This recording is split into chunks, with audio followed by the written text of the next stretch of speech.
Hello बच्चों, कैसे हैं आप सब। ईश्वर से कामना करती हूँ आप सब अपने घरों में स्वस्थ, सुरक्षित और खुश होंगे और साथ ही पढ़ाई भी कर रहे होंगे। आज हम हिंदी व्याकरण में पाठ 7 पढ़ेंगे और इसमें हम सर्वनाम यानी प्रोनाउन का अध्ययन करेंगे। सर्वनाम का अर्थ क्या है, सर्वनाम की परिभाषा क्या है और सर्वनाम एक वचन में और सर्वनाम बहुवचन में इसको भी सीखेंगे।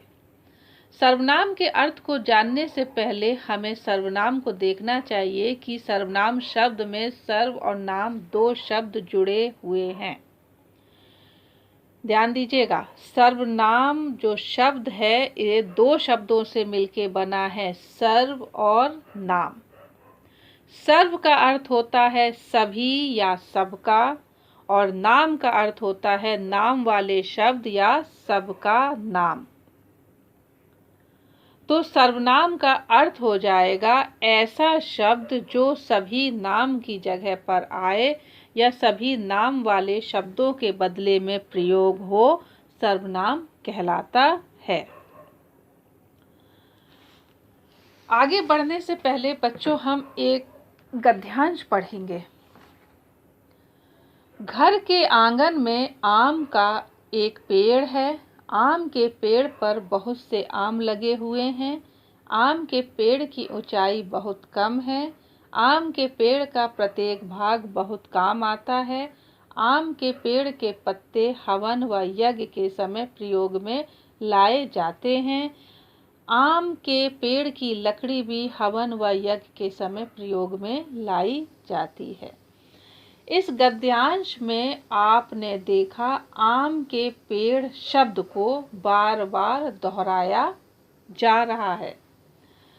इससे क्या हुआ, जो ये गद्यांश है ये प्रभावहीन हो गया, यानी पढ़ने में कुछ अच्छा नहीं प्रतीत हो रहा है। अब हम इसी गद्यांश को कुछ इस रूप में पढ़ेंगे। आप ध्यान दीजिएगा। घर के आंगन में आम का एक पेड़ है, उस पर बहुत से आम लगे हुए हैं। उसकी ऊंचाई बहुत कम है। उसके पत्ते हवन व यज्ञ के समय प्रयोग में लाए जाते हैं। उसकी लकड़ी भी हवन व यज्ञ के समय प्रयोग में लाई जाती है। बच्चों, दिए गए वाक्यों में आम के पेड़ संज्ञा शब्द के स्थान पर उस शब्द का प्रयोग से क्या हुआ, गद्यांश को पढ़ने में रोचकता आ गई। इस प्रकार संज्ञा शब्दों के स्थान पर जिन शब्दों का प्रयोग किया जाता है वे सर्वनाम शब्द कहलाते हैं। अब हम देखेंगे सर्वनाम की परिभाषा। जिन शब्दों का प्रयोग संज्ञा शब्दों के स्थान पर किया जाता है उन्हें सर्वनाम कहते हैं। मैं एक बार फिर रिपीट कर रही हूँ ये डेफिनेशन। जिन शब्दों का प्रयोग संज्ञा शब्दों के स्थान पर किया जाता है उन्हें सर्वनाम कहते हैं। हिंदी भाषा में प्रयोग होने वाले कुछ सर्वनाम शब्द हैं जो मैं आपके सामने पढ़ती हूँ। हम, मैं, तुम, आप। हमारा, मेरा, तुम्हारा, आपका।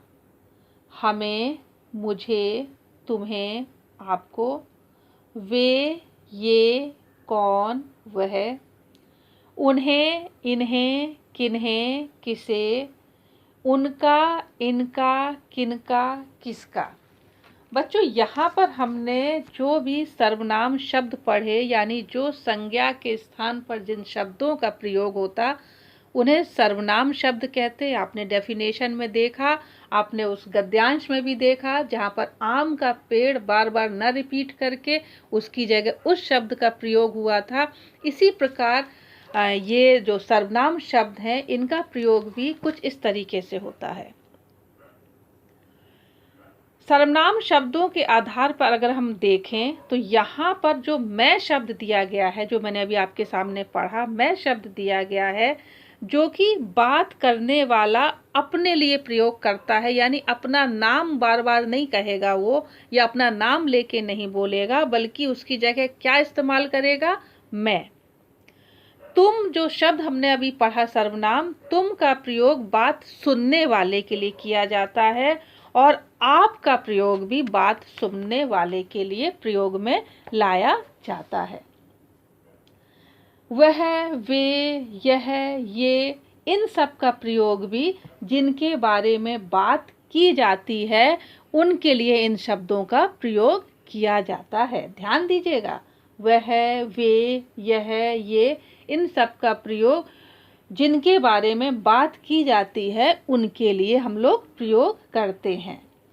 और अभी हमने देखा और भी कुछ शब्द देखे थे, किसका, किनका, कौन। तो बच्चों, किसका, कौन, कहाँ, किसे, किधर, कुछ इस तरीके के जो शब्द आते हैं ये प्रश्न पूछने के लिए प्रयोग में लाए जाते हैं। बार बार हम संज्ञा का प्रयोग ना करके सर्वनाम शब्दों का प्रयोग करते हैं। तो बच्चों क्या होता है, सबसे बड़ी चीज क्या होती है, आपने अभी तक देखा होगा कि सर्वनाम शब्दों से जो हमारी भाषा है वह बोलने में और सुनने में बहुत अच्छी लगती है। ध्यान दीजिएगा, बार बार अपना नाम या दूसरे का नाम प्रयोग ना करके, संज्ञा शब्दों का प्रयोग ना करके जब हम सर्वनाम शब्दों का प्रयोग करते हैं तो उससे भाषा क्या होती है हमारी, वो बोलने में और सुनने में भी बहुत अच्छी लगती है। एक खास चीज बच्चों, अपने से बड़ों के लिए हमेशा आप शब्द का प्रयोग करना चाहिए। कुछ चीजें और हैं ध्यान देने लायक जिन्हें आप सुन लीजिए। हिंदी में तू सर्वनाम है, बड़े ही प्यार के रिश्तों में इसका प्रयोग होता है। आपने देखा होगा, अक्सर देखा होगा, मैंने जो लाइन पढ़ी आप ध्यान दीजिएगा, हिंदी में तू सर्वनाम है और बड़े ही प्यार के रिश्तों में इसका प्रयोग होता है। जैसे एक माता है, वो अपने बेटे से क्या कह रही है, बेटा तू अपना काम जल्दी पूरा कर ले।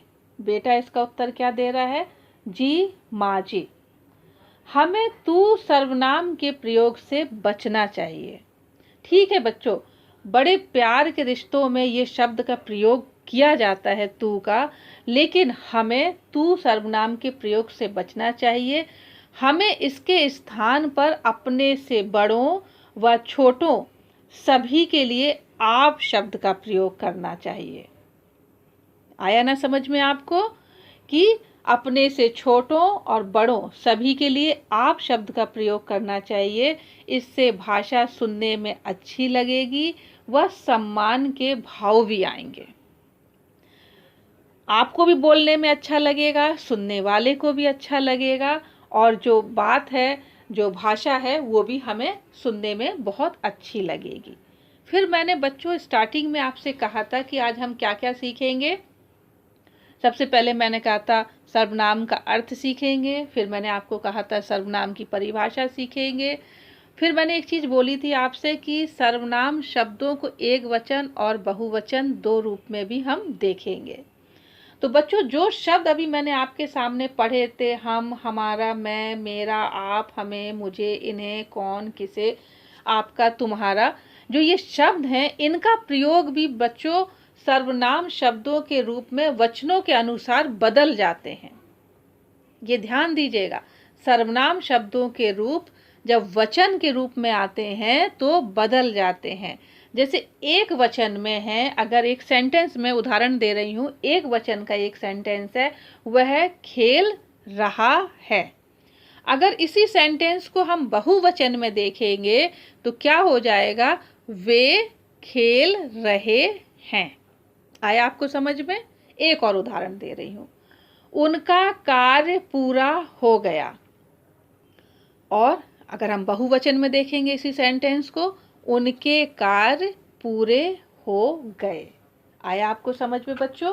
तो जब हम इन शब्दों का कह तो देते हैं कि ये सर्वनाम शब्द हैं, संज्ञा के स्थान पर प्रयोग किए जाते हैं, लेकिन इनका प्रयोग भी हमें बहुत सोच समझ के करना है कि सर्वनाम शब्द कौन से एक वचन में प्रयोग होंगे और कौन से शब्द बहुवचन में प्रयोग में आएंगे।